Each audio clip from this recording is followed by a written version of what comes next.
নমস্কার সকলকে, আমার ইউটিউব ফ্যামিলিতে সবাইকে স্বাগত। আজ আমি আপনাদের সঙ্গে শেয়ার করতে চলেছি একটা খুবই পপুলার বেঙ্গলি ডিশ, যেটা হচ্ছে পমফ্রেট মাছের ঝাল। তো দেখে নেওয়া যাক কী কী লাগছে। প্রথমে সর্ষে বাটা, কিছুটা নুন, প্রয়োজন মতো হলুদ, একটু মাছটা আমরা ধুয়ে রেখেছি, কাঁচা লঙ্কা কুচি। ধুয়ে রাখা মাছটা আমরা ভালো করে নুন আর হলুদ মাখিয়ে নিলাম। এরপর গ্যাসের ফ্লেমটা হাই করে কড়াইয়ে আমরা একটু পরিমাণ মতো সর্ষের তেল দিয়ে দেব।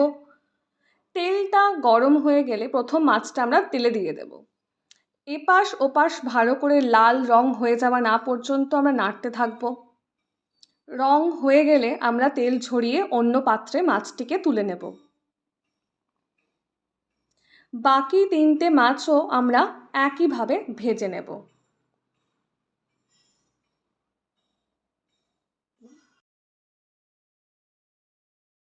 এরপর বেটে রাখা পোস্তটা একটু জল দিয়ে আমরা ছেঁকে নিলাম।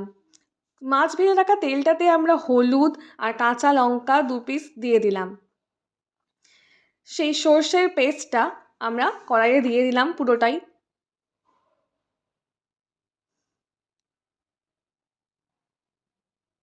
একটু ভালো করে নেড়ে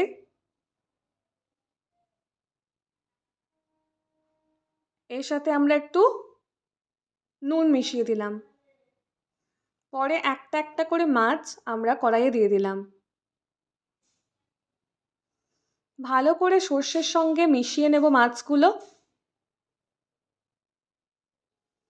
দিয়ে আবার ডেকোরেশনের জন্য কিছু ধনেপাতা দিতে পারি, যদিও এটা অপশনাল। ব্যাস, তৈরি হয়ে গেছে আমাদের সকলের প্রিয় ঘরোয়া পদ্ধতিতে পমফ্রেটের ঝাল। আপনারা সকলে বাড়িতে এটা ট্রাই করে দেখুন এবং আমাকে লাইক, শেয়ার, সাবস্ক্রাইব করতে একবারে ভুলবেন না। ধন্যবাদ।